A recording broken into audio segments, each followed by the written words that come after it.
You ask Tiger to solve. This deals with linear equations with one unknown. The final result is f equals 1 over 6. Let's solve it step by step. Simplify the expression.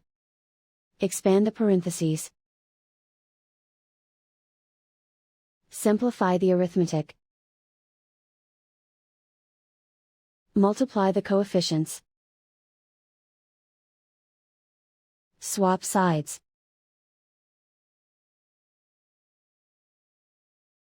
Group all constants on the right side of the equation. Subtract 30 from both sides. Group like terms. Simplify the arithmetic.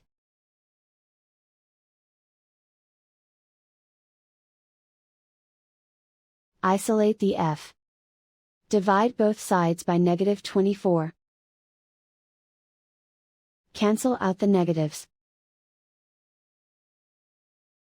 Simplify the fraction. Cancel out the negatives.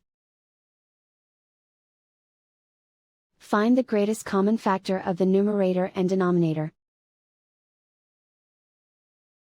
Factor out and cancel the greatest common factor.